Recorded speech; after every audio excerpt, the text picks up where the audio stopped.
Bueno, muy buenas tardes entonces para todos. Le damos la bienvenida, como ya estamos presentando al profesor Juan Sebastián. De manera muy amable y generosa nos va a acompañar hoy para compartir sus experiencias en la investigación en torno al transhumanismo y poshumanismo. Yo le agradezco mucho la generosidad. Sebastián, pues como logras ver, este es un grupo bastante nutrido de un semillero, y más en filosofía, ¿cierto?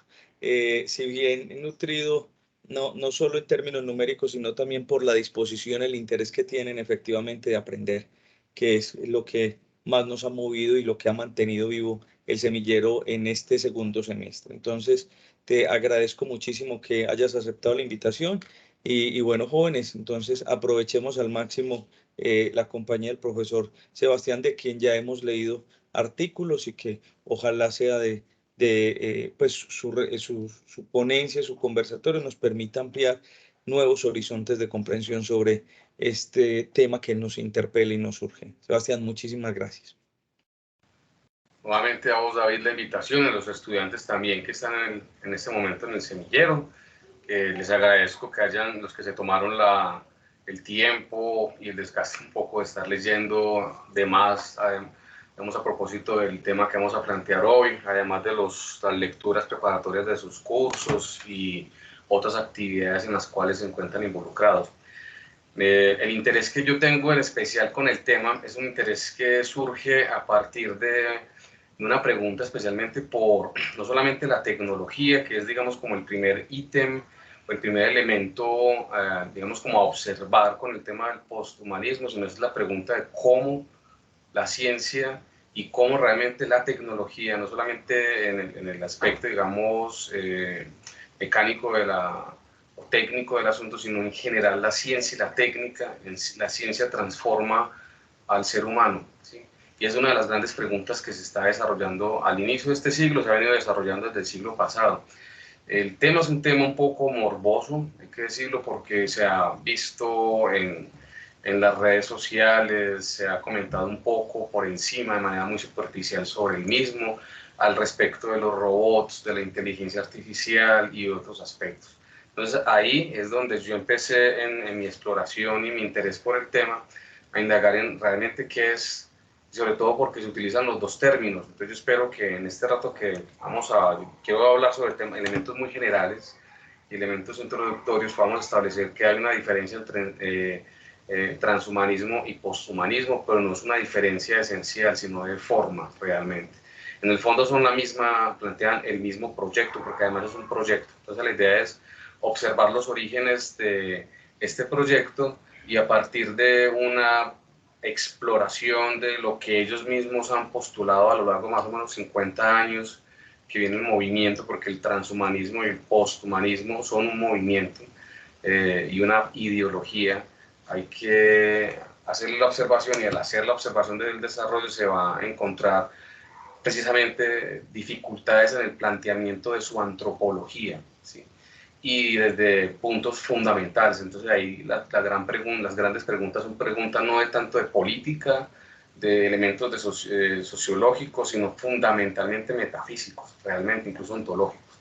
Entonces vamos a observar eso. Permítame, yo les comparto pantalla. Y ya empezamos entonces con el tema.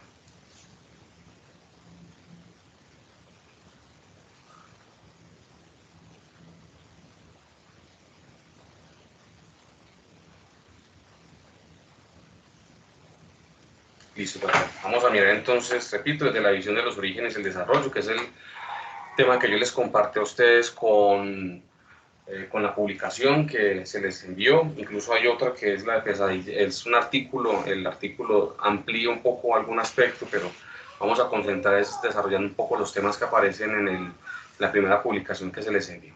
Lo primero que hay que decir es que el posthumanismo tiene un trasfondo muy importante y son ideas planteadas o que surgen a partir de lo que después se va a llamar actualmente en ciencia ficción. Se habla del género de anticipación, ¿sí? Entonces ya casi ni se utiliza el término de distopía, sino incluso de género de anticipación. Y hay un autor muy importante del siglo XX, que es Julian Sorel Huxley, que precisamente acuñó el término como neologismo de transhumanismo. Pero hay que hacer la precisión de observar en sus textos, que son bastantes textos, qué es lo que él quiso plantear con el concepto de transhumanismo. Y es algo que viene desde del desarrollo de la filosofía moderna y la modernidad en sí misma. Vamos a mirar entonces que uno de sus textos más significativos es este que yo les presento acá, que está en inglés, que es traducido al español. Es de hecho una frase que es, y esto ya empieza a ubicarnos ideológicamente en qué perspectiva se ubica el transhumanismo. Esta frase, New Bottle for New Wine, si uno la traduce literal, no lo entiende, pero es odres nuevos para vino nuevo. De bottle, si uno lo traduce, serían nuevas botellas para nuevo vino. Pero se está hablando de odres, y ya el lenguaje y el imaginario son propios de la tradición judeocristiana. Y esta primera sospecha se intuye si uno verifica el pasaje donde aparece el término transhumanismo. Yo me permito traducirles a ustedes en español. Dice así: la especie humana puede, si lo desea, trascenderse a sí misma, no solo de manera esporádica, un individuo aquí y otro de una manera y otro individuo allá de otra manera, sino por completo como humanidad. Necesitamos un nombre para este nuevo tipo de creencia. Noten el término que utiliza acá. Utiliza el término precisamente de belief, nueva creencia.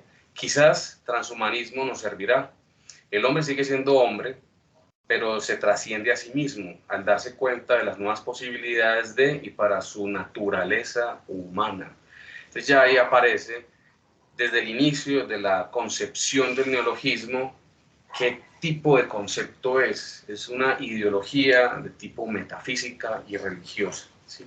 Más adelante, si seguimos observando en el, digamos, como en el repertorio de los textos que Huxley va desarrollando, encontramos esa tendencia en el plano religioso de superación, ¿sí?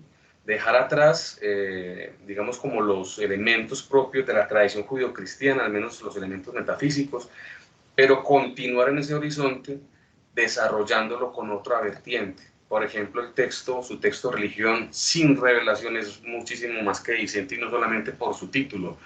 Precisamente se pretende desarrollar los campos de la trascendencia de lo humano, dejar los límites humanos, tanto cognitivos como también existenciales y ontológicos, siguientes por tanto metafísico, dejarlos atrás con una nueva herramienta diferente a la soteriología o a la salvación clásica que se desarrolla en la tradición judeocristiana, ¿sí? Y eso es importante que lo tengamos muy presente, porque ya de entrada se plantea que es una nueva creencia, entonces una ideología que se plantea en el plano precisamente de los movimientos metafísicos religiosos. Y esto se venía desarrollando ya desde el siglo XVII, donde hay una crítica muy fuerte a, digamos, como las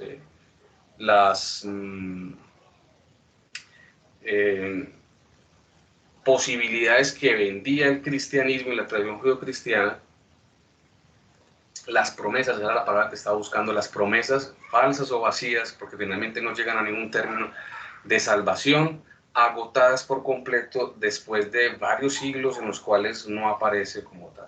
Y se mantiene también la expectativa en cuanto a que se desarrolla una conciencia de cuáles son los, entre comillas, enemigos, opositores o las limitaciones de la naturaleza humana.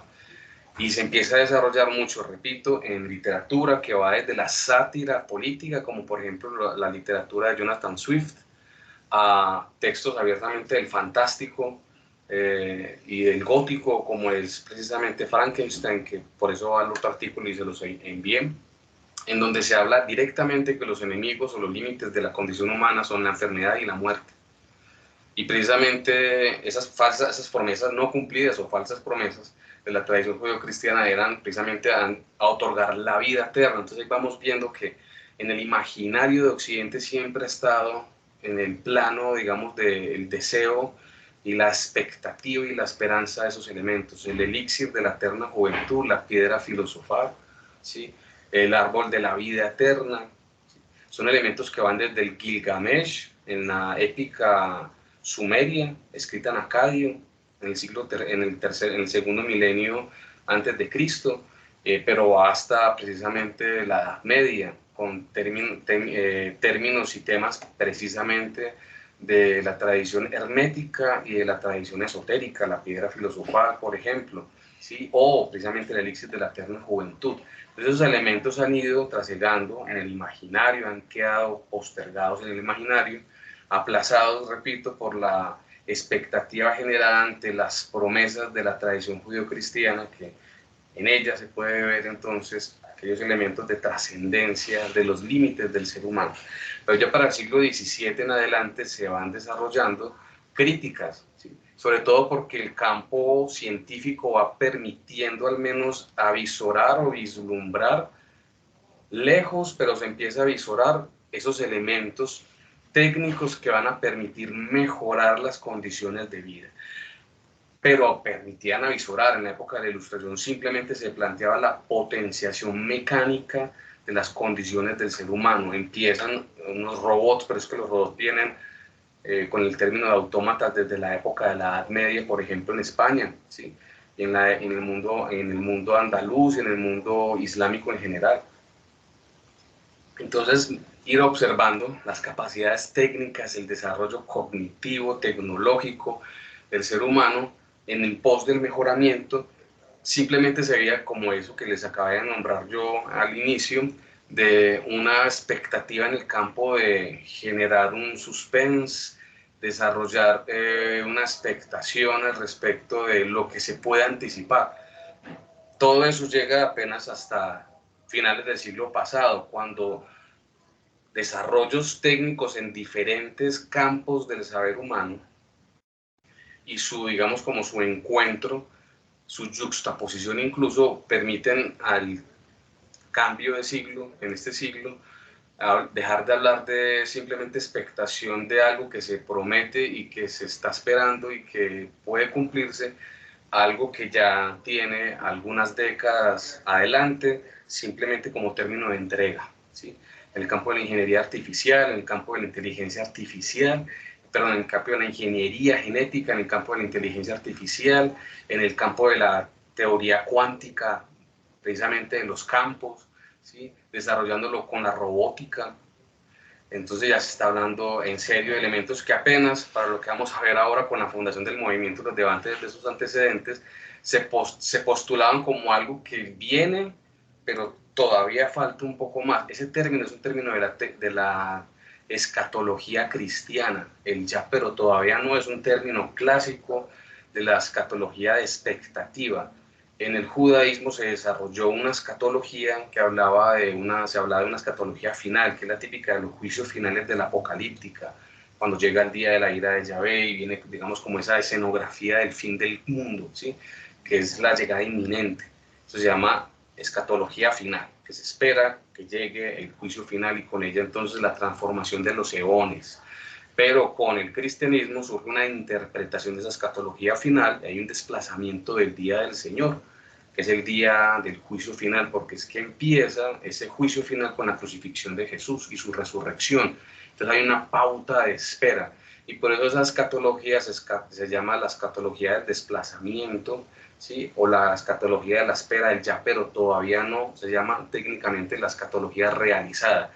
Ya se cumplió con el advenimiento de Jesús y su resurrección, pero todavía falta que llegue el juicio final, ¿sí? Que es lo que se plantea. Y eso generó precisamente en el imaginario cristiano un desarrollo y una transformación de todos estos elementos, ¿sí? De todos estos, digamos, aplazamientos de la pauta de espera de la transformación de la condición humana, que en el imaginario religioso, que es el imaginario que nutre la tradición judeocristiana para Occidente, habla precisamente de la glorificación, la exaltación, que es la transformación ontológica del ser, ¿sí? Y la transformación en un sentido de plenificación ontológica del ser, hablar de una vida que ya no tiene término, hablar de una vida sin límites, hablar de una existencia ilimitada, que es lo que se está planteando precisamente con estas ideologías. Y ellas, este movimiento, el transhumanismo o el posthumanismo, va a ser lo mismo, van a plantearse en un debate crítico con la tradición soteriológica en Occidente, que no solamente el imaginario religioso cristiano, sino que también es del imaginario filosófico y científico. Son dos imaginarios que han sido superados ya. Eso es lo que ellos postulan. Entonces su debate, su pelea, su crítica es precisamente una crítica en el plano de las ideologías metafísicas de la trascendencia. Vamos a mirar entonces esto. Bueno, habíamos hablado, perdón, me devolví.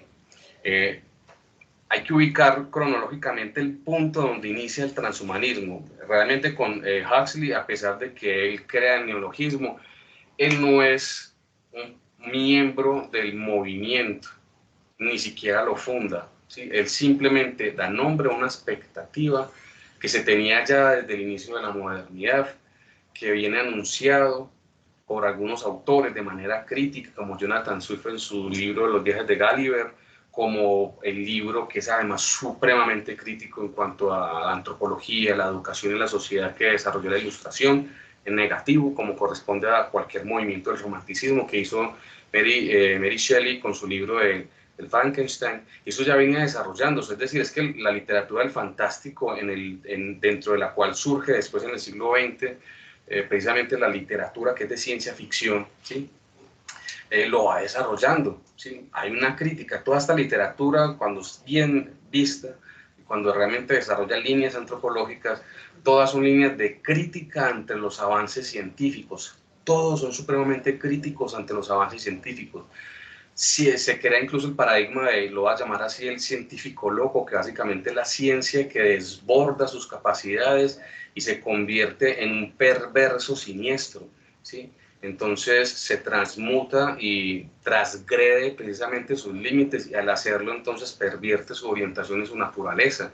Ese modelo está establecido, repito, en el fantástico. Mary Shelley es uno, con el Frankenstein, pero también están, por ejemplo, el Mr. Hyde, el Dr. Jekyll y Mr. Hyde, que ese es otro, y hay muchos casos, es decir, es que esa literatura es una literatura que, como es una literatura de anticipación, es una crítica antropológica, desarrolla precisamente ese paradigma del límite, y eso solo ocurre hasta el siglo XX, pero llega hasta Huxley, donde hay una prevención frente a los avances científicos y su capacidad para realmente mejorar sin desnaturalizar al ser humano. Hay una prevención, hay una cautela, pero esa cautela se rompe en el siglo XX. Eso tiene mucho que ver también con los acontecimientos políticos en el siglo XX, con las dos guerras mundiales y sobre todo con la situación de posguerra, precisamente que se da a partir de la década de los 50, que es aquí donde aparece este movimiento. Este movimiento es otro movimiento de transformación de lo humano que viene después de la época de posguerra, ¿sí? Valga la redundancia. Recuerden que en la posguerra todo está destruido. Europa, no solamente de sus cimientos físicos, su arquitectura, su economía, está el plan Marshall de recuperación de lo político, de lo económico, pero también a nivel de, digamos, como el fondo cultural europeo. El fondo cultural de Occidente se destruyó por completo. Quedó hecho absolutamente añicos por la guerra mundial. Y vienen entonces una serie de, digamos, como de programas y de proyectos de reconstrucción de lo humano en Occidente. Muchísimos, de tipo político como los Black Panther, de tipo cultural como el hipismo, de tipo cultural y científico, ecológico, como por ejemplo el asunto del hipismo con la exploración y la experimentación de drogas psicodélicas, es el asunto de la transformación de los estados de la mente, alterando, más bien la transformación de la naturaleza humana al alterar sus estados de conciencia, los estados alterados precisamente de la conciencia humana para buscar llegar a un punto de superación y trascendencia cultural. Y muchos elementos, la revolución sexual, en general, ese tema que se habla precisamente con el nombre grande, que cobija muchos movimientos diversos, que es lo que es lo contracultural, ¿sí? Dentro de ellos aparece precisamente el transhumanismo. El transhumanismo muy de la mano con el posmodernismo, ¿sí? David, que ha trabajado mucho el tema, sabe más o menos hacia dónde se va orientando todo esto. Y Hassan aparece en una serie de conferencias internacionales que son un Macy Conference, ¿sí?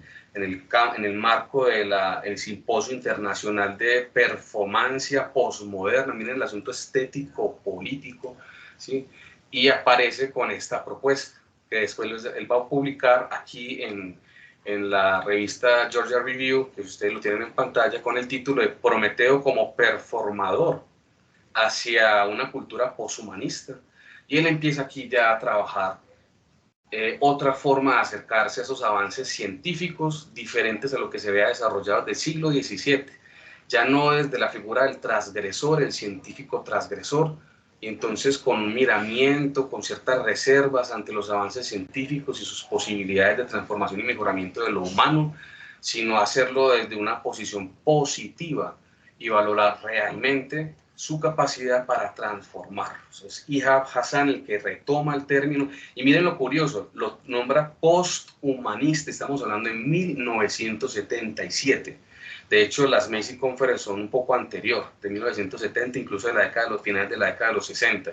Ya para esta época se habla de posthumanismo y se va a intercambiar, se va a hacer un uso intercambiado, indiferente entre posthumanismo y transhumanismo. Esto unas veces lo van a llamar transhumanismo, otras veces lo van a llamar posthumanismo. Noten también el título, Prometeo. Prometeo es una figura, obviamente, de la mitología griega, que hace referencia no solamente a las ciencias, sino también al don divino o celestial de las mismas. Si uno se centra un momento a mirar, que los invito a que lo hagan, pero después, y eso lo podríamos hacer más completo, a mirar qué significa en el imaginario griego precisamente el asunto de que las ciencias sean divinas y que sean un regalo de los dioses, se va entendiendo la ciencia en un sentido técnico y científico, porque estamos hablando del fuego, estamos hablando precisamente de las aleaciones, y entonces la aleación de los metales. Y hay que recordar, solo doy el ejemplo del hierro. El hierro es meteórico, el hierro no se produce en la Tierra, es una aleación metálica que viene de los meteoritos. Entonces, por eso, en su observación primaria, experiencial, intuitiva o directa, la asociación con un regalo del cielo, un regalo divino, y por tanto el fuego como forjador del conocimiento y el potenciador o ensanchador mejor de los límites de la condición de lo humano, ¿sí? Y es un término, un título, pues, que es el nombre de Prometeo, un término, un concepto que se utiliza en el transhumanismo de forma muy consciente, ¿sí? Haciendo referencia precisamente a ese imaginario científico. Más adelante vamos a encontrar incluso precisamente esa relación con ese imaginario religioso, entre imaginario religioso y lenguaje científico, en los proyectos que va desarrollando precisamente el transhumanismo, como el proyecto Gilgamesh, que les dejo acá en la pantalla el enlace para la página. Este es un proyecto que, como ustedes pueden ver precisamente, formado del 2014, pero desde antes, viene con el nombre Gilgamesh, ¿sí? Desarrollando la potenciación de un elemento clásico de la esperanza técnica del transhumanismo, que es la criogenia. Hoy en día se está vendiendo eso en Miami. La gente, por ejemplo, en Miami y en otros lugares, la gente está comprando paquetes de criogenia. O sea, la gente se está, cuando se muera, un paquete, digamos, sería como de seguros de vida, que realmente, pero es curioso, realmente los seguros de vida son seguros de muerte, ¿no? Después de muerto, entonces le hacen todo el proceso de criogenia para la extensión de la vida. Más adelante vamos a seguir hablando un poco sobre esto. Y en eso consiste este proyecto Gilgamesh, y otros muchos más. Y miren el nombre que utilizan para el proyecto, Gilgamesh. Gilgamesh fue un rey héroe, un rey divinizado de la antigua Sumeria. Al parecer el personaje posiblemente haya existido históricamente y haya sido un gran gobernante que tuvo, digamos, como unas destrezas militares que lo llevaban al punto del heroicismo.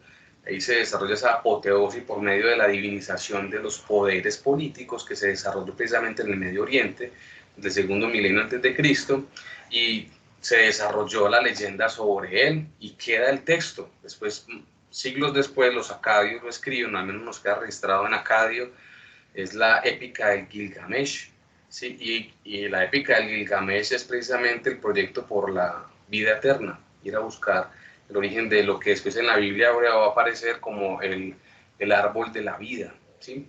En ese mítico, pues, pasaje de Génesis 3 en la Biblia hebrea, donde están Adán y Eva, y hay una serpiente que es un referente pues a unos condicionamientos históricos cananeos, precisamente. Pero entonces, volviendo acá, el proyecto Gilgamesh toma del imaginario no solamente los nombres y las referencias, sino el plano discursivo, el plano del debate, que es un plano ideológico, metafísico, y se lo roba la tradición occidental judío-cristiana, ¿sí? Que es muy importante tenerlo muy presente. Junto con esto, y siguiendo con el asunto de qué es poshumanismo, qué es transhumanismo, miren la fecha, 2010, Max Moore, que es otro de los voceros y que es otro de los pensadores poshumanistas, en esta revista de evolución y tecnología, entregó este artículo de The Overhuman in the Transhuman. Entonces utiliza el término transhuman y dice lo sobrehumano.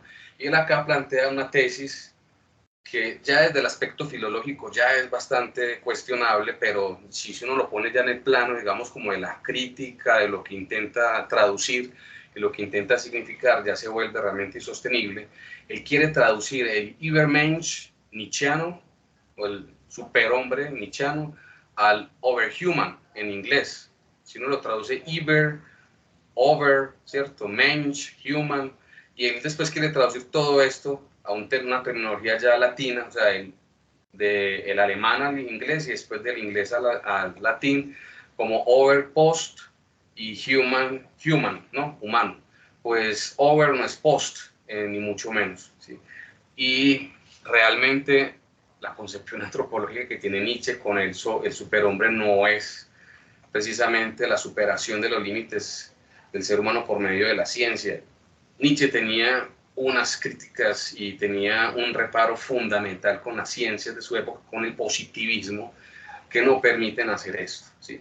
Max Moore pues simplemente está buscando, como muchos otros autores del poshumanismo, antecedentes y referentes que de alguna manera ennoblezcan y pongan digamos, en un plano de discusión superior al poshumanismo, porque ya se le empezaba a ver desde principios del siglo XXI, se les empezaba a ver en un plano muy, digamos, un discursivo muy bajo, ¿sí?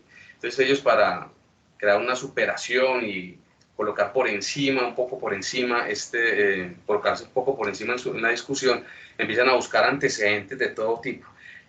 En la investigación que uno debe hacer del trasfondo y los antecedentes y la historia del transhumanismo, esto hay que hacerlo muy bien, ¿sí? Porque si no se puede perder. Muchos de los divulgadores y muchos de los analistas y críticos del poshumanismo, de los investigadores en torno al poshumanismo, se pierden mucho con este tipo, digamos, como de referentes y pierden un poco como el horizonte de su discusión.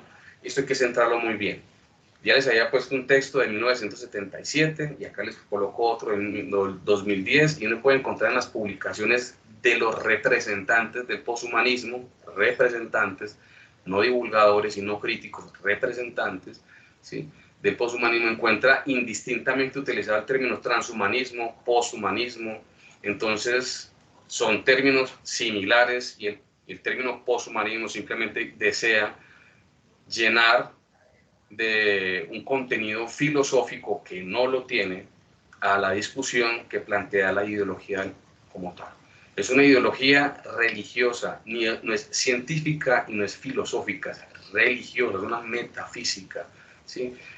Su debate es metafísico, su horizonte de discusión es metafísico y tiene además una interpretación de lo humano. Su antropología es metafísica, en el plano religioso no es filosófica y no es científica, ¿sí? Los fundadores y los representantes, ya lo vamos a pasar más rápido para que los podamos ver. Estamos hablando ahorita de la criogenia. Este es un personaje muy importante del imaginario de la criogenia. La criogenia es una técnica que no está comprobada. Es decir, congelar carne, ahí están los congeladores para congelar carne. Resucitar carne congelada ya es otra cosa, o reanimar carne congelada ya es otra cosa muy diferente. La criogenia es una esperanza simplemente. Es vender a las personas la esperanza de que van a resucitar, aplicándoles ya no, digamos, una discusión y digamos como unos aspectos simbólicos, litúrgicos, del símbolo, de la simbólica religiosa, sino que es de otra simbólica, que es la pseudocientífica, precisamente como esta. Y es muy curioso, ojo con esto, para que sigamos mirando el plano religioso de todo esto, el cambio de nombre. En todas las religiones, especialmente en la tradición judeocristiana, es muy conocido este fenómeno para significar, para evidenciar la metanoia, la transformación de la conducta del creyente o el neófito a partir de una convicción, una transformación cognitiva. Hay una transformación en el nombre porque partimos muy desde el crátilo de Platón de nomen y somen, el nombre es el destino, que de alguna manera está codificado en el nombre de las cosas, el nombre de las personas, como el destino que van a tener. Entonces el nombre adquiere una condición metafísica. Entonces por eso la significación del nombre es fundamental, es muy significante, es incluso muy indicativa, en un aspecto precisamente metafísico. Ellos lo toman, ¿sí?, y se lo cambian, queriendo significar esa transformación, en este caso posthumanista. Este señor, de apellido Esfandiari, se transformó en nombre, ¿sí?, que los nombres simplemente son referentes culturales de identidad. Muchos son patronímicos y otro tipo de, digamos, de genealogías tienen los nombres, indican cómo una cultura, una sociedad nombra, valorando a la persona a través de la función que cumple. Nosotros también tenemos eso, y hace mucho rato. La gente incluso hoy ha sentido una pérdida del valor de los nombres, ya no se siente satisfecho cuando se presenta en sociedad con su propio nombre, y tenemos 4 nombres. Con mucho gusto, yo me llamo Juan Sebastián Hernández Valencia, pero yo no me siento satisfecho y por eso casi de forma intuitiva nos identificamos es con la función que cumplimos o el rol productivo que cumplimos, nuestra profesión, y decimos, es que yo soy teólogo, yo soy profesor, mucho gusto, y pensamos que con eso ya los demás van a tener un elemento de referencia de nuestra identidad, al menos lo satisfacemos, nuestra necesidad de identificación.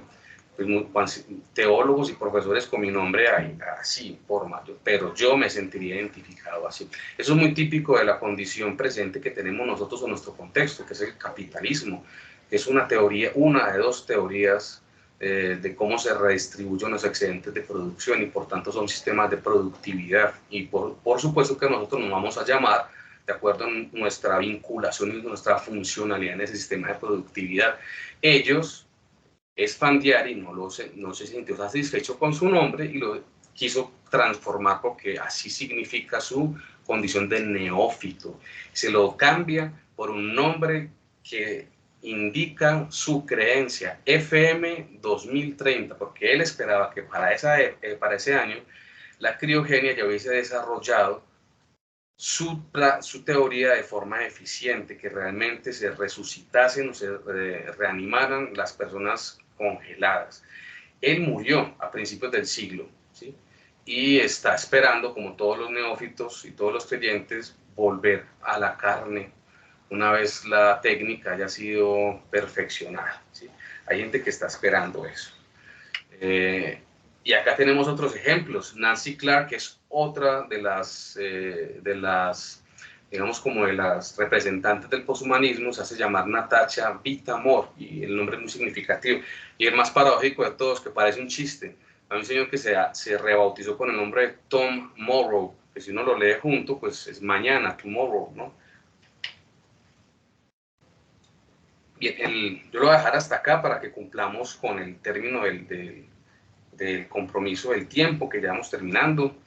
Yo quería realmente traerles a ustedes, sobre todo en el debate, el poder ubicar en el plano, del debate dónde está el poshumanismo, porque se habla muchísimo al respecto.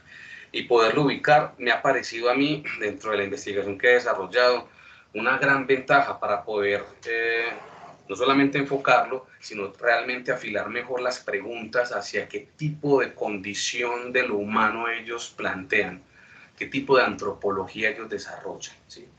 Y eso es muy importante. Yo creo que es de las preguntas más importantes que en este momento se le deben hacer al poshumanismo, más allá de que también son importantes, cómo no, críticas a nivel del desarrollo de lo político, lo económico, que si la inteligencia artificial conectada con algunos otros experimentos como precisamente la genética, realmente van a transformar la condición humana. Pero es que viene la pregunta, Miren, ellos se plantean en sus discusiones en el plano de la esperanza religioso, desatendiendo la pregunta de qué es lo humano. Si uno no sabe qué es lo humano, si no se plantea en ese campo las preguntas sobre el mejoramiento de la condición humana, ¿cómo lo va a mejorar? ¿Cómo se puede mejorar algo? Es que incluso le falta la mínima lógica. ¿Cómo se puede mejorar algo que se desconoce? ¿Cómo se puede mejorar el ser humano si no está primero la pregunta por el ser humano? Y esa pregunta no se ha desarrollado en el poshumanismo. Ellos no desarrollan esa pregunta, ellos desarrollan una esperanza, esperan que la ciencia los salve. La religión les falló, la filosofía les falló, pero la verdadera ciencia, la ciencia que lleva cohetes a Marte, porque también se plantean la vida extraterrestre, se plantean vivir en el espacio, se plantean vivir por fuera de este cuerpo, porque miren eso, notan que la condición humana, nuestra condición antropológica, primate, nuestro cuerpo es el principal obstáculo para lo que somos nosotros, porque el cuerpo es lo que muere y se envejece y lo que se enferma y lo piensan anular y piensan utilizar la tecnología para anularlo, porque plantean que lo humano está en el potencial cognitivo, digamos, desplegado o, digamos, desligado de sus limitaciones antropológicas. Y se olvidan que la inteligencia es sexuada y es sensorial.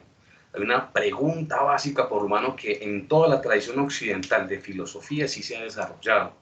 Y es fundamental. Si algo se ha podido hacer en estos 28 siglos de antropología filosófica, digámoslo, desde antes de Kant, si ese plantearse con el humano y las condiciones del humano, hay que decir que entendemos que el cuerpo es el instrumento, no solamente hermenéutico, es el instrumento epistemológico, ontológico en el cual nosotros vivimos en el mundo.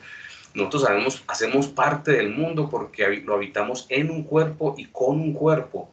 ¿Sí? Los elementos básicos que después se desarrollan en lo epistemológico y en nuestra naturaleza ontológica lo da nuestra condición contingente sensorial sexuada. ¿Sí? Y si se quiere anular eso por medio de la tecnología, se está anulando lo humano, que es muy diferente. Y ellos no se plantean esa pregunta. Ellos, la única pregunta que se plantean es ¿cuándo vamos a tener un hombre hecho como un robot inteligente, una máquina transformada como en el Internet de todas las cosas, con una chispa humana, ¿sí?, de inteligencia, y que nos permita vivir por fuera del cuerpo, por fuera del planeta, por fuera de la sensorialidad?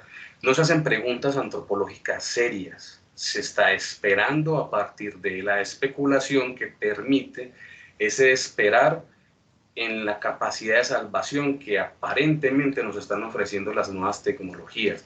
Y esas son preguntas que son preguntas muy, muy problemáticas y realmente son preguntas muy peligrosas, son planteamientos muy peligrosos que se están desarrollando. Los vamos a traer, eso lo dice Harari, vamos a traer robots con una inteligencia programada, menos vinculada, menos robotizada, seguramente que sí. ¿Qué va a pasar entonces? La inteligencia artificial no es una inteligencia humanada, porque la inteligencia humana no es no es programada, ¿sí? Es autónoma, tiene autonomía. Eso jamás lo tiene hasta este momento ninguna de los supercomputadores, ni siquiera los computadores cuánticos, ¿sí? Eso también se está desarrollando. La pregunta por el desarrollo de la inteligencia y qué es la inteligencia y qué sería la inteligencia artificial son preguntas muy serias que tienen como base plantearse preguntas antropológicas, que repito, tienen como base plantearse preguntas antropológicas que no se están haciendo. Y de ahí en adelante lo económico, lo social, las fake news, las grandes preguntas que se están haciendo desde la neuroética, todas las preguntas van teniendo sentido, pero se plantean en el horizonte del preguntar antropológico. Si no se hace, estamos simplemente patinando sobre otra nueva esperanza, otra nueva ideología que toma la discursividad científica como proyecto, que es la extropía, como proyecto precisamente para ofrecer otra nueva soteriología, otro nuevo discurso de salvación. Pero ahora sí lo dejo hasta acá y les cedo a ustedes la palabra si tienen preguntas, si tienen comentarios al respecto. Perfecto. Sebastián, muchísimas gracias. Jóvenes, aprovechemos entonces este espacio para las preguntas que tengamos. Van levantando la mano, porfa. Si tienen preguntas, si quieren profundizar en algo. Santiago. Bueno, yo quería hacer una pregunta y es que las críticas que usted ha hecho al transhumanismo, yo pienso que las hizo como asignándoles como como ese adjetivo metafísico al transhumanismo y que hasta ahora es imposible como entenderlo o saber a qué se quiere porque básicamente sería como una petición de principio. Entonces mi pregunta era si se puede abordar esta cuestión del transhumanismo y el poshumanismo desde una perspectiva materialista, en la que se pueda entender al ser humano completamente vinculado con la tecnología desde sus inicios. Por supuesto que sí, la pregunta por la tecnología no es no es una pregunta exclusivamente materialista, ¿sí? De todas formas, cuando tú hablas de petición de principio, la petición de principio sí la hace, pero la hace el poshumanismo, porque porque se plantea la discusión es de cómo se va a alcanzar la salvación, en el sentido de quién va a traer realmente el mejoramiento en cuanto a, por ejemplo, las condiciones físicas de no enfermarse, no morir nunca, porque ofrecen la salvación eterna, ofrecen la vida eterna. Al ofrecer la vida eterna, el planteamiento es metafísico definitivamente. ¿Sí? Y eso es lo que ellos van a ofrecer. Cuando uno lee a estos autores, como precisamente Natasha Vita-More, como Max, precisamente More, como otros autores que van hablando y van, incluso lee el manifiesto poshumanista, ¿sí? Y va leyendo lo que ellos van planteando, uno va encontrando que primero plantean críticas, y las críticas siempre es a las ciencias en general, a la filosofía y a la religión, y cuando habla de religión habla del cristianismo particularmente, porque es la discursividad religiosa, pues, digamos, más desarrollada en la tradición occidental. Y por otro lado también plantean en positivo el ofrecer alternativas, y eso es con un nombre que se llama extropía. Incluso tiene una revista que la llaman así, ese término es un término que ellos inventan a partir del término entropía, y hablan de la extropía como la fuerza que precisamente se puede enfrentar a la negación de las condiciones de la vida sin límites. Entonces la vida sin límites es extrópica. El cristianismo no tiene fuerza extrópica, lo dicen ellos, no lo digo yo. La filosofía no tiene fuerza extrópica, lo dicen ellos, no lo digo yo. Y también la ciencia que se había desarrollado hasta entonces no tiene fuerza extrópica. La que única que tiene realmente una fuerza extrópica es esa condición, esa convicción. Ahora, cuando uno les pregunta a ellos en qué basan, digamos, como esta propuesta de extrópica de ir más allá de las limitaciones que ellos plantean temas como la criogenia, por ejemplo. Y cuando uno mira la criogenia realmente es una propuesta que está muy fundamentada en la convicción de que para el 2030 van a tener desarrollada la técnica.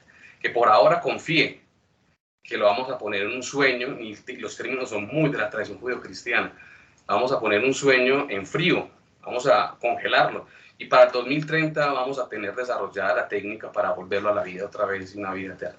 Entonces esos realmente son elementos que son de principio, pero los plantean ellos precisamente. Y por el otro lado, cuando tú preguntas por el desarrollo como de la tecnología, es que la tecnología tiene que ver mucho con las condiciones del humano, ¿sí? Y la pregunta es una pregunta que se la hace Martin Heidegger. ¿Qué es la tecnología? ¿Cuál es la relación, si hay relación causal y qué relación hay entre tecnología, técnica y ciencias? ¿Cómo se ha desarrollado eso en Occidente? ¿Sí? Y Manuel Kant se la planteó muy fuertemente, y precisamente por eso habla de una fundamentación metafísica de las ciencias. Entonces hay unos elementos que hay que volverlos a plantear en el campo en el que es el campo de la antropología filosófica, ¿sí? Que va por ahí. No sé si te respondo la pregunta, Santiago.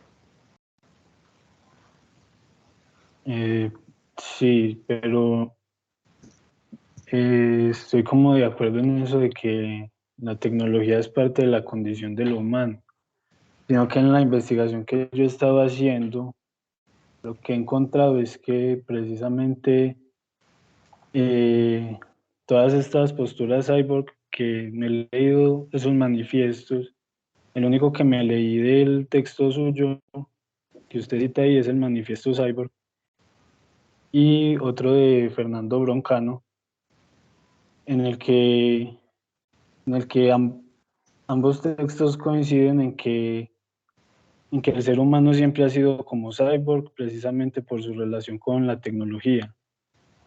Entonces, yo lo relacioné con esta idea, con la antropología de Marvin Harris, con la idea de infraestructura, estructura y superestructura, pero me quedé nada más en la de infraestructura, en la idea de producción, porque Marvin Harris dice que no solo era como la forma de la organización social lo que determinaba al hombre y el trabajo, que es lo que dice Engels, sino que también su vinculación con la tecnología. Entonces, ese era como el punto de partida que yo estoy usando para la investigación, y hasta el momento estoy como en esa hipótesis de que en realidad estos movimientos son como una conciencia de la propia condición humana, que es la relación con la tecnología. Vale, perdón, Santiago, te pregunto, hablas que estás trabajando? Antes de darle la palabra a Gustavo, que también la está pidiendo, porque sí me gustaría saber un poquitico qué está trabajando Santiago, si se puede saber. Bueno, sí, la pregunta es de qué manera la inteligencia artificial modifica al ser humano en la sociedad productiva actual. Bueno, eso es un planteamiento muy interesante, y el asunto es, primero, que estás trabajando mucho en entender qué es el concepto de inteligencia artificial en general, porque es que el concepto de inteligencia artificial no está desarrollado por el transhumanismo, se lo apropia el transhumanismo, que es diferente, es decir, lo toma, ¿sí? Entonces habría que también hacer la pregunta por cuál es la lectura que hace el transhumanismo sobre la inteligencia artificial. Otra pregunta aparte es cuáles son las posibilidades de la inteligencia artificial. Y tú lo planteas de Marvin Harris, que es un maravilloso antropólogo cultural norteamericano de tendencia marxista, no lo digo como un peyorativo, sino para ubicarlo, es un descriptivo, y por eso es muy interesante entender cómo desarrolla Hegel, ¿sí? Desarrolla Hegel esa vertiente de la cual después se va a pegar Marx para entender precisamente ese materialismo. Y sería muy interesante de pronto si puedes tú leer algo sobre Slavoj Žižek, que es este autor que está acá, no sé si, me imagino que sí lo conocen, ¿sí? Es este autor, es Slavoj Žižek, sobre qué plantea él, de qué lecturas se hacen sobre la tecnología desde la tradición hegeliana en Occidente y específicamente con el transhumanismo, porque este autor lo desarrolla muchísimo. Él escribió un libro hace 1 año, 2 años, se llama Hegel in a Wire, o sea, como Hegel conectado, y desarrolla mucho el problema del transhumanismo precisamente en esa tradición, de cómo se entiende ese materialismo, y dentro del materialismo cómo se entiende la capacidad cognitiva y la capacidad de producción de conocimiento del hombre. Y tú tienes razón, la historia del hombre, que desde el punto de vista de la antropología, incluso la antropología cultural, es el paso entre naturaleza y cultura, es decir, de la hominización a la humanización, y que tiene que ver mucho precisamente con esa larga historia de las prótesis que nosotros hemos desarrollado, que son extensiones de nuestra naturaleza. Y mira que las prótesis que hemos desarrollado son prótesis científicas, telescopios, microscopios, como prótesis de extensión del conocimiento que se desarrolla por medio del sentido sensorial de la visión, entre otros. Esos son asuntos que son muy importantes explorar. Por ahí hay preguntas que tú te puedes hacer, que te pueden ir desarrollando como temas y ir construyendo caminos de exploración, de investigación por diferentes vertientes. Santiago, te deseo muy buena suerte con el trabajo. Y ahora sí, qué pena que no sé si de pronto David quiera retomar la palabra, porque hay varios estudiantes que están solicitando. Gustavo levantó la mano y luego Santiago. O si de pronto primero los muchachos, Chucho, lo que me digan. No hay problema. En el orden octavo, no hay problema, dale. Listo, perfecto. Profe, muchas gracias por la intervención, muy interesante, pero tengo una pregunta. Si bien es cierto, el transhumanismo hoy se entiende como una de esas líneas o esas variables que se desprenden de lo que se denominó o se denomina el poshumanismo, como todas aquellas corrientes, tanto de la antropología filosófica, también de las ciencias sociales, que tratan de proponer unas nuevas condiciones de estar y de ser del ser humano, lo que dicen algunos teóricos, y en este caso quiero traer aquí a colación especialmente en caso concreto al profesor Antonio Diegues con un texto muy interesante que es La conciencia inexplicada que también se la responde el profesor Juan Arana, ¿cierto? El profesor Antonio Diegues con su famoso texto Transhumanismo, la búsqueda de la tecnología, y el de Rossi Braidotti, que de hecho parten de un presupuesto que por eso ahora te escuchaba donde decías, bueno, ellos no se hacen la pregunta por lo humano, pero es que casi que parten de un planteamiento donde ellos dicen que hay unas líneas específicas de lo que es lo humano y qué es lo que hay que superar. Y ellos dicen, por ejemplo, y esto en este caso concreto también lo propone el profesor Lou Ferri en ese famoso texto, La Revolución Transhumanista, donde ellos parten del presupuesto de que hay una condición de la particularidad humana, que es efectivamente la autoconciencia, la libertad, el pensamiento simbólico, el lenguaje, estos encarnados, es decir, estos en un cuerpo, en un chasis, y perdónenme que es una expresión en una traducción que van a utilizar muchas veces en sus exposiciones, es decir, parten de ese presupuesto de que son estas variables que son singulares o particulares del humano, pero que están encarnadas, y que efectivamente lo que propone el transhumanismo es cómo superar esas variables constitutivas que están encarnadas. Por eso la pregunta mía es entonces, ¿no será que ese transhumanismo parte de un presupuesto que está en lo más interno del humano y es esa condición de querer perpetuarse y con el debido respeto, que entre otras cosas es también la misma dinámica de la religión? Es decir, tanto las religiones frugales como las religiones institucionales que nosotros conocemos también proponen eso, lo que es la eternidad. Si bien es cierto, esta eternidad antes estaba, o pues, la proponen las religiones en otras dimensiones, en este caso concreto, en lo que es la fusión de la tecnología, el avance de la tecnología, lo que es la cibercultura, hoy ya se dice, bueno, no como en la religión, en otra dimensión, sino en esta dimensión. Entonces se convierte, bueno, en ideología. Mi pregunta es, uno, el transhumanismo no solamente es fruto de una condición ideológica de ahora, sino que también está en lo más profundo de esa condición humana de querer perpetuarse. Y dos, el transhumanismo surge hoy como fruto no solamente de lo que es el positivismo y el monismo desarrollado por las ciencias o empoderado por las ciencias en una forma simbiótica, sino que es la fusión de esas dos cosas, es decir, de esa condición inherente del humano, a propósito también en esa confianza ilimitada en la ciencia y la tecnología, y que hoy, pues digámoslo así, siembra todas sus esperanzas en eso. Y es la propuesta, por ejemplo, en el caso del profesor Antonio Diegues, ¿no? Es lo que de pronto dice la profesora Rossi Braidotti en ese texto tan interesante del poshumano, que es quizás uno de los que pues ha llevado la divulgación de lo que ha sido esto, y lo que denuncia tanto el profesor Lou Ferri en esa La Revolución Transhumanista. Hola, Tao, qué gusto saludarte, no es que estabas por ahí, qué bueno que estés. Muchas gracias por las preguntas, son muy oportunas.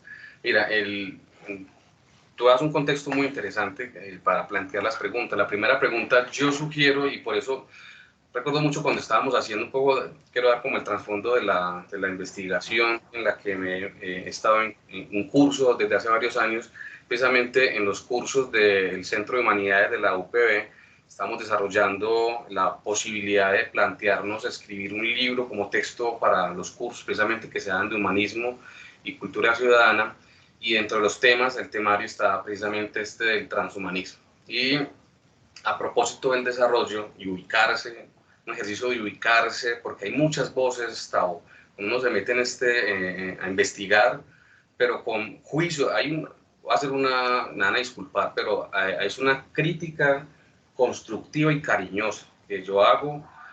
En mi área yo soy filólogo bíblico, mi área de formación doctoral es en filología bíblica, y mi área de formación implica un taller artesanal de ubicarse en la palabra y quedarse en la minucia. Yo estoy muy acostumbrado a un trabajo y tengo una formación, unas habilidades de realmente ser muy escrupuloso, muy minucioso, muy riguroso en la investigación. Y lo que uno primero se plantea es un estado de la cuestión. Uno no trabaja sin estado de la cuestión, en una investigación. Y mi jalón de orejas cariñoso, que siempre lo he hecho con los estudiantes de filosofía que he tenido, es que les falta mucho el ubicarse, crearse marcos de ubicación. ¿sí? Hablan, por ejemplo, el semestre pasado tuve y a todos les chocó, pero ¿qué vamos a hacer? Pues hablan de filosofía de la cultura y no leen antropólogos, ni sociólogos, ni historiadores. Entonces, ¿de qué van a hablar? Van a hablar de especulaciones y van a hablar de teorías, pero vacías por completo y también con un faltante de un marco de referencia. Y en ese tema, eso lo traigo, yo noto muchísimo en los investigadores del tema un vacío en crear un estado de la cuestión. Hay unos autores que lo tratan de crear. Entonces yo sí lo hago. Y cuando me introduje, lo primero que quise hacer, y ese es el texto que yo les envié, es crear en un estado de la cuestión un marco de ubicación. Y unos son los autores poshumanistas y otros son los críticos, divulgadores e investigadores sobre el poshumanismo. Y los autores muchos que tú has nombrado se ubican dentro de el segundo grupo. Y hay que nombrar otros más, desde Fukuyama, desde Michel Onfray, está también Habermas al respecto, Peter Sloterdijk también trae asuntos. Es un tema que viene siendo tratado por muchos autores, unos con prestigio un poco más elevado que otros más investigadores, digamos, del plano, digamos, como de la historiografía, de la filosofía y demás. Y ese es el primer plano. Cuando uno hace eso, uno va a encontrar que dentro de lo que desarrollan los postulantes de la ideología, va muy en el plano, precisamente como tú lo planteas en la primera pregunta, de ir desarrollando una discusión en un horizonte de una metafísica religiosa, ¿sí? De una crítica y una pugna y una propuesta dentro de ese debate. Pero como tú muy bien nombrabas en tu pregunta, Tavo, evidentemente hay un elemento fundamental que es una aspiración a la trascendencia. Y eso no es lo que quita. Yo quiero utilizar una metáfora que utiliza Peter Sloterdijk, que es hablar del reino horizontal, del reino vertical. El reino horizontal es el reino conquistado por la tecnología y conquistado también por el constructo social. Es el reino horizontal. Y el reino vertical, que es el reino que tengo yo acá en la camisa, aunque no se ve, que es por ejemplo, metáforas técnicas, tecnológicas y simbólicas de ellas, es la escalera al reino, la escalera al cielo, por ejemplo, entre otros elementos. Es ese sueño, esa aspiración que ha tenido la humanidad desde siempre, parece que desde tiempos ancestrales, de conquistar precisamente la trascendencia, esa verticalidad, esa vida eterna, esa ilimitación, no tener límites, superar los límites. Obviamente, digamos, como dentro de la gramática que se da en la modernidad y puntualmente en la posmodernidad, pues ese léxico va a estar nutrido por un discurso científico o cientificista. Entonces ahí también habría que hacer una separación, al menos una separación metodológica entre lo que es el desarrollo de la discursividad científica y lo que es la apropiación de esa implementación científica dentro de la discursividad del poshumanismo, que sería como el otro planteamiento, el otro punto que hacia donde se dirige, que creo y entiendo tu segunda pregunta, Tavo. Y eso hay que hacerlo con mucho cuidado porque hay instituciones no gubernamentales, están personas que tienen un caudal económico muy amplio para llevar a cabo proyectos en ese plano, y las preguntas se están haciendo, por ejemplo, divulgadores como Harari, que en un principio estaban supremamente conmovidos y esperanzados, ya están, y ustedes los han escuchado, es decir, salen prácticamente a ser predicadores de pesares y de catástrofes, ¿sí? En contra del poshumanismo, lo que hizo hace un año, hace 2 años en las conferencias DAO, por ejemplo, hablando abiertamente en contra del poshumanismo y hablando, es decir, habría que diferenciar también en cuanto a la divulgación, la recepción de esa divulgación. Hay gente que está horrorizada y está haciendo lecturas desde lo terrorífico, desde las peores pesadillas distópicas hechas realidad, y hay otras personas que lo reciben de otra manera, más moderado. Entonces habría que mirar también eso, que eso sí es otro fenómeno que es digno de investigarse, la recepción que se hace a nivel cultural de este tipo de discursividades que cada vez más se van haciendo, digamos, como en el debate social que se va generando en torno a estos conflictos. Pero habría que hacer, digamos, como todas esas distinciones, sería importante hacer esas distinciones dentro de la investigación al respecto. Sí, discúlpame por esto, profe. Sí, es que para muchos científicos lo que hoy se denomina transhumanismo desde la discusión filosófica empezó mucho más antes, sin una reflexión filosófica sino por un pragmatismo científico de simple y llanamente querer mejorar las condiciones humanas. De hecho, Huxley, el biólogo aquel, que ya inclusive hacia 1900 ya tenía pues las propuestas de la posibilidad, entre otras cosas, Descartes fue uno de los primeros en el discurso del método de proponer efectivamente que sí era factible el mejoramiento de ciertas condiciones humanas, que en la reflexión filosófica pues algunos lo citan a él como uno de los padres de esto, pero el punto mío aquí es el siguiente, es en la ciencia y sobre todo en ese positivismo y monismo, se empezó al pragmatismo de lo que hoy denominamos transhumanismo, simple y llanamente con la intención de querer mejorar las condiciones o las defectibilidades humanas. Eso es como lo primero. Y lo segundo, que es la pregunta que te hacía también en esa dirección, y es que creo yo, o te pregunto que si será esto, que primero en ese anhelo humano por querer perpetuarnos, y hoy también en esa confianza exagerada que otra vez parece ser esa confianza que resucitó en la modernidad, pero que hoy vuelve a resucitar en la contemporaneidad, esa confianza exagerada y exacerbada en la ciencia, ese positivismo y monismo contemporáneo, ¿cierto? Que lo retomamos de la modernidad, lo que nos lleva a un resurgir, o más que a un resurgir, a una emergencia con fuerza y empoderada de lo que es el transhumanismo, ¿no? Porque van eso. Y ahora que te escuchaba, que es lo que te decía en el caso de Luc Ferry, a propósito de la revolución transhumanista, es que ellos sí parten de una concepción del hombre, que efectivamente es un cuerpo con ciertas variables que los caracterizan de las demás especies, especialmente los primates superiores, y que efectivamente sí lo podemos mejorar, inclusive al infinitum, al límite, decían ellos, ¿cierto? Y que por eso es que ha tenido tanta fuerza y que, como tú dices, ya se ha convertido en ideología, ¿no? Y a propósito ahorita de Marvin Harris, que es un materialista cultural, es de la Escuela del Materialismo Cultural, él hace una lectura para el que lo está leyendo, que creo que es Santiago, es una relectura efectivamente del marxismo, pero no entendida en la dialéctica con la sociedad, sino en la dialéctica con lo material, que en este caso es los recursos. Entiendas, en este caso, cuando decías el caso de la infraestructura, son los mecanismos de manutención que en su ejercicio reconfiguran las estructuras del humano. Es decir, somos como también nos relacionamos con lo material. Un ejemplo sencillo es que si ustedes ven como paisas comemos arroz, frijoles, los costeños arroz con coco, etcétera, y que de una u otra manera en su propuesta eso reconfigura, ¿cierto? Para hablar después de esas variables universales. Pues como para anotar, porque hay que hacer la precisión allí. Esa era como la pregunta en esa dirección. Ok, gracias, Tavares. Incluso lo que estás comentando es muy, muy útil porque precisamente, nuevamente, en la intención de diferenciar los discursos, lean, por ejemplo, y se puede encontrar fácil en YouTube, en un programa que hizo Andrés Oppenheimer sobre este tema. Estaba hablando con un investigador de criogenia, que es de apellido Cordovilla, que tiene varios libros publicados, y lo comparaba pues con otro autor, pero al mismo tiempo dejaba el espacio para una pequeña entrevista con Ray Kurzweil, y escúchenle lo que dice Ray Kurzweil, que precisamente es un exponente del poshumanismo. Él dice que él no piensa morir, ni piensa enfermar, y lo plantea, y mírenlo cómo lo plantean. Busquen en cualquier momento en YouTube Andrés Oppenheimer, el tema del transhumanismo, y van a ver una entrevista bastante interesante para escuchar las posiciones de los autores del poshumanismo, diferenciarlos con críticos del poshumanismo, y les va a permitir después hacer diferenciaciones con investigadores del poshumanismo, precisamente, que sería un ejercicio interesante para desarrollar. Gracias, Tavo, por las aclaraciones. A vos, profe, muchas gracias. Santiago.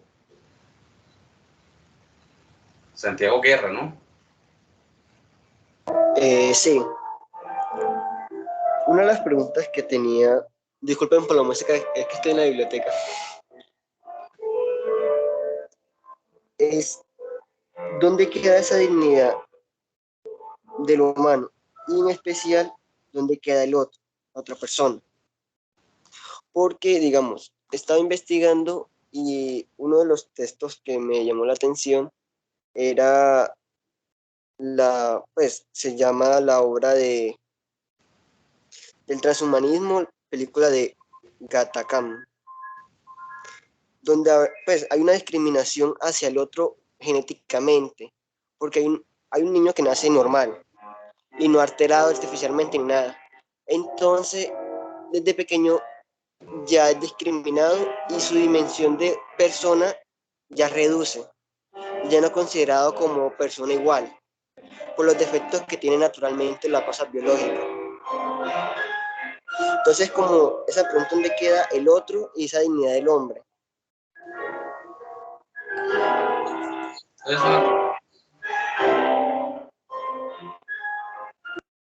Muy interesante, gracias por apagar tu micrófono porque por allá están lo más de apasionados con el piano.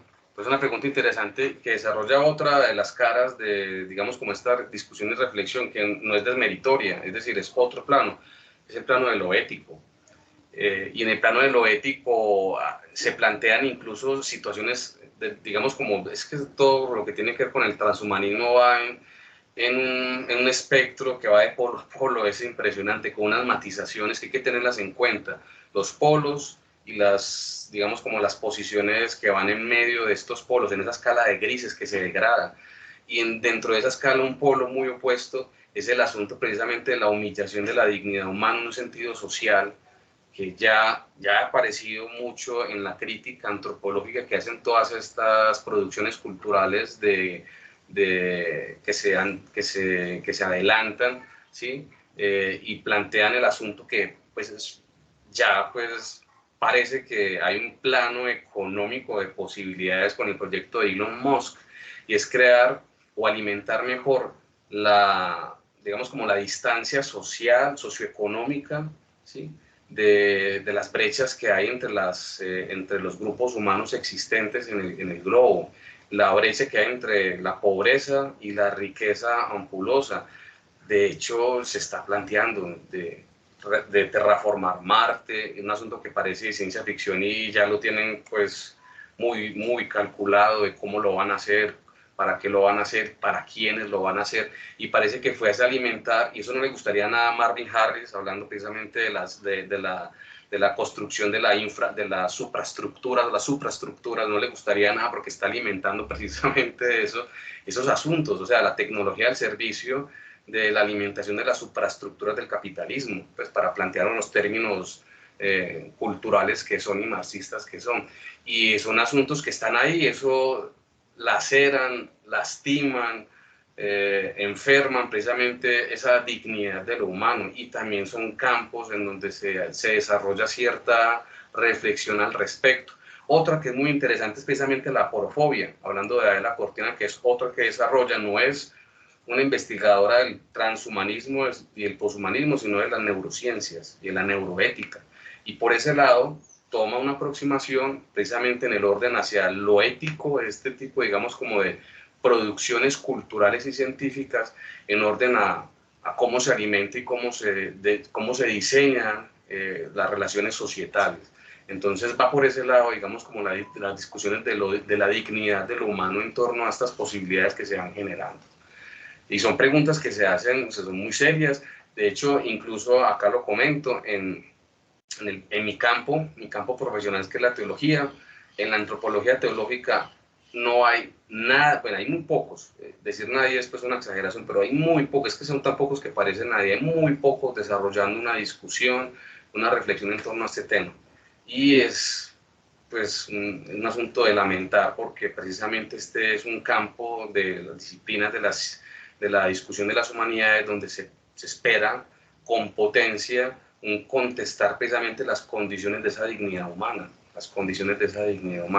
Entonces, hay mucho todavía por hacer, Santiago, y se avisoran muchas cosas que algunos en esos campos, en ese espectro que yo había comentado, pues los aterra, y hay una gradación en grises en torno a la respuesta. Hay que recordar que los primeros que pegaron el grito en los cielos al respecto de todo esto no fueron ni marxistas, ni teólogos de la liberación, ni románticos exaltados, no. Fue precisamente una voz autorizada del establishment neoliberal, como fue precisamente Francis Fukuyama en su libro El fin del mundo, el fin de la historia del último hombre, ¿sí? Y desde ahí viene desarrollándose desde los 80, de las primeras voces de alarma al respecto de esto. Y alarma es profeta de calamidades, que es muy curioso ese tipo, digamos, como tonalidades tan moralistas o moralizantes, digamos, como de agentes o intérpretes de este calibre como Francis Fukuyama. Profe, y que si me permitís agregar de pronto dos cositas en la pregunta de Santiago. Uno es el problema del asunto de la dignidad del otro, pero también que yo creo que por ahí va la pregunta en esta dirección, es el asunto de los excluidos a los recursos para poder acceder a las técnicas y a las tecnologías para lo transhumanista. Eso es uno de los problemas, inclusive el propio Luc Ferry es uno de los que hace también esa denuncia, porque como ha ocurrido con toda la tecnología, existen y existimos algunos excluidos, y ahí es donde también está la pregunta por el otro, es decir, ¿quiénes son los que van a tener la capacidad del acceso, si es que es posible llevar al límite lo que es la propuesta no solamente ideológica, sino también tecnocrática del transhumanismo, los que tienen recursos? De resto, pues bienvenidos al baile de los que sobran. Y el ejemplo más sencillo es, mire, estos grandes artistas y futbolistas que hoy ya encargan el mejoramiento de sus hijos, porque lo hacen es precisamente pues en los vientres alquilados, las madres alquiladas, etcétera, etcétera, y que ellos tuvieron la oportunidad de mejorar sus condiciones genéticas de sus hijos. ¿Y quiénes pueden hacer eso? Los que tienen recursos. Nosotros no, nosotros vamos a tener los hijos en la vía natural y como nos vengan con sus defectibilidades biológicas, por los genes nuestros y de las madres que escojamos, ¿no?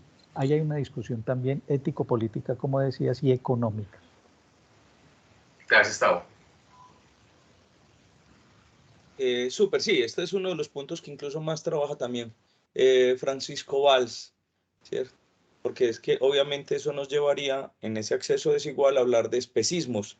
Y ahí sí tendríamos que hablar de especies humanas y subespecies, en torno a que algunos se pudieron mejorar, otros no. Qué susto, ¿cierto? Insert. Yo tengo dos preguntas. La primera es si ese mejoramiento que plantea el post y el transhumanismo, pues es también, pues como que busca también el mejoramiento en la productibilidad del humano, pues como que no solo en la vida, pues en su mejoramiento biológico, sino también un mejoramiento para pues más producción. Y la otra pregunta, pues no sé si te la hago ya o luego. Dale, tranquilo. Listo, la otra es si las correcciones intrauterinas son de esa línea poshumanista y transhumanista o se separa pues o no tiene nada que ver esas correcciones intrauterinas con estas propuestas pos y transhumanistas. Pues sí, empiezo con la segunda. Sí tienen que ver, pero en el plano en que se está desarrollando, digamos, como los avances y la discusión del transhumanismo en este siglo, va más en torno hacia precisamente la ingeniería genética y en torno al desarrollo de la ingeniería genética mezclada con inteligencia artificial, cibernética, teoría cuántica, por ejemplo. Entonces van realmente, como decía ahora Gustavo, usando una metáfora muy del siglo XXI, o sea, cambiando el hardware, cambiando la carcasa, ¿sí? Para mejorar precisamente las condiciones de la existencia humana, porque incluso un asunto que se me ha pasado a comentar y es la concepción de la muerte para el transhumanismo. La muerte no es la imposibilidad de morir, ¿cierto? O sea, la vida eterna no es la imposibilidad de morir, sino que se habla, perdón, de una, digamos, una condición estable de existencia, quitando accidentes de en medio. Si la persona no tiene accidentes, si tiene una vida, digamos, que se desarrolla en unas condiciones normales determinadas, va a vivir para siempre. Entonces esa concepción de inmortalidad va por digamos, muy atravesada precisamente por las tecnologías que se desarrollan en el campo médico, del mejoramiento de la asistencia y la sostenibilidad de la vida, y que tiene que ver mucho precisamente con el desarrollo y la potenciación de las neurociencias y el estudio del cerebro. Miren que es un asunto muy interesante, porque junto con es un salto cuántico de revolución copernicana en los estudios de genética, fueron al mismo tiempo que los estudios en cuanto al cerebro, ¿sí? Entonces son campos por donde se va desarrollando más, digamos, como la potencialidad, o se va, digamos, como implementando la potencialidad del transhumanismo. Pero, y con la primera pregunta y la uno de las dos preguntas, no se deja, digamos, como los otros elementos de la asistencia de las condiciones de vida y la garantía de la vida humana, como precisamente estos elementos que más se entienden en el campo de la bioética. Pero es que la bioética, por decirlo así, digamos, fue un capítulo inicial en el cual se empezaban a ver esos desarrollos técnicos y tecnológicos y se empezaban a hacer preguntas éticas, ¿cierto? Pero es que rápidamente fueron superadas, es decir, es que fue de la década del 80 del siglo pasado al cambio de era, al 2000, que ya teníamos una reconfiguración en cuanto al diseño de los avances científicos, como los he estado nombrando. Entonces, rápidamente, digamos que las discusiones de la bioética fueron quedando superadas. Incluso es muy curioso porque casi nadie se acuerda, digamos, en el imaginario cultural, casi nadie se acuerda, por ejemplo, de los niños probeta y de las, ¿cómo es que se llama? Dolis, que se llamaba es que hasta se olvidaba, ¿no? ¿Cierto? Es Dolly, Juan, es Dolly. Dolly se llamaba en la clonación. De la clonación, las ovejitas. No, y que ahorita es un boom, nada más esto como que lo leo uno el internet porque ahí mismo me llegaron de la BBC artículos de empresa de clonación de animales en Estados Unidos que llegaron a la conclusión, se clona el cuerpo pero no el comportamiento. Sí. Entonces es un asunto muy curioso porque mira que incluso uno lo lee, yo no sé, uno se siente más viejo, Tavo, qué impresión, y yo estoy bastante joven. Entonces uno lee eso y se acuerda de que lo escuchó no hace tanto y eso parece como si fuera, pues es de otro siglo, pero si fuera como el siglo XIX o algo así, de la distancia, digamos como del avance tecnológico. Y ese es otro aspecto, un rasgo muy característico de todo esto en el poshumanismo, en el transhumanismo. Que es precisamente el avance exponencial. Es un avance exponencial agigantado, impresionante. Cuando lo planteaban, por ejemplo, Nick Bostrom, que es un gran autor del transhumanismo, es uno de los mayores autores del transhumanismo, uno se reía porque decía, no, eso es película de ciencia ficción, y al cabo de unos 10 años sí, tenemos todos los planteamientos, repito, a nivel de desarrollo, por ejemplo, inteligencia artificial, a nivel de robótica, a nivel de genética, así como él los iba presentando en los plazos que los presentaban, que era de ahí a 20 años, de a 30 años, y sí se han ido presentando. De suerte que cuando ellos hablan hoy de que van a terraformar Marte para el 2050, les creemos con seguridad, y muy en la línea que dice Gustavo, ya se van a vivir los de la nueva clase, la aristocracia, o sea, ese asunto de separación de especies, de hablar de diferentes tipos humanos, de separación de lo humano pero ya se habla de condición natural, o sea, sí realmente parece que se va a dar. Y esos son asuntos que apremian en la discusión y sobre todo, por ejemplo, en el campo que lo transmite Harari ahora, el último Harari, que lo ha transmitido Habermas, que ha venido hablando Sloterdijk, entre otros, es de cómo vamos a diseñar políticas que nos permitan controlar eso. Y eso se necesita lo que se llama actualmente mucho interés y mucha fuerza política, mucha intencionalidad política.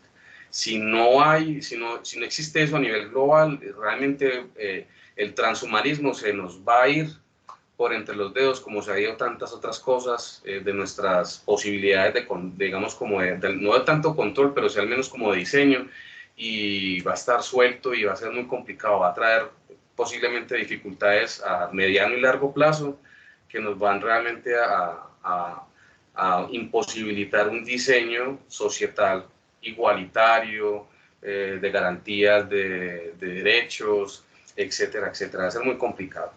Juan, y si me permitís de pronto para agregar algo que me parece interesante en relación a la primera pregunta desde Luke Ferry, ahora cuando hablas de la intervención intrauterina, si es con objetivos paliativos, no se considera en este caso una postura transhumanista. Si es con objetivos eugenésicos, ya se empieza a considerar un asunto evidentemente transhumanista. Y en relación también a la segunda, para agregar a lo que nos explicaba el profesor Juan Sebastián, es a propósito, no solamente para la producción, porque es que los transhumanistas más exagerados dirán que nosotros ya después que tengamos las máximas condiciones transhumanistas, pues veremos o contemplaremos la máxima condición de la cibercultura donde las máquinas trabajarán por nosotros. Pero otra vez vuelve y aparece el tema ético, político, económico, pues los dueños de las máquinas, porque ustedes y yo, no, nosotros nos van a matar.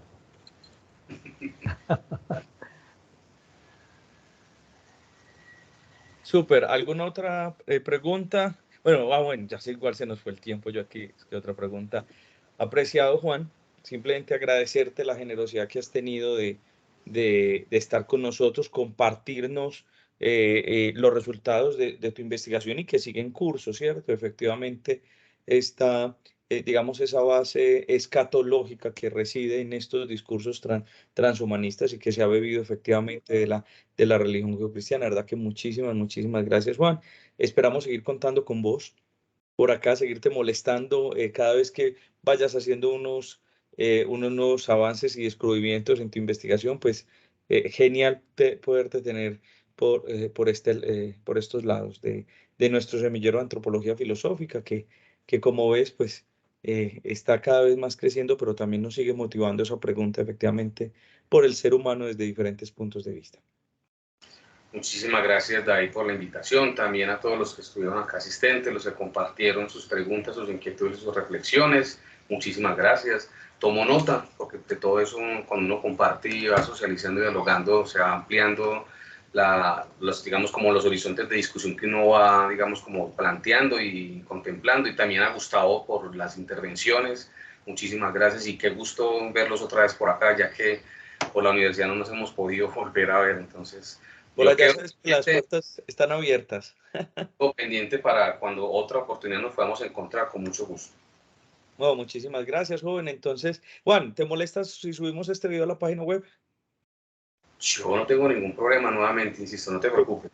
Súper, muchas gracias. Entonces, jóvenes, le damos las gracias a Juan por habernos de manera generosa compartido sus apreciaciones sobre el transhumanismo.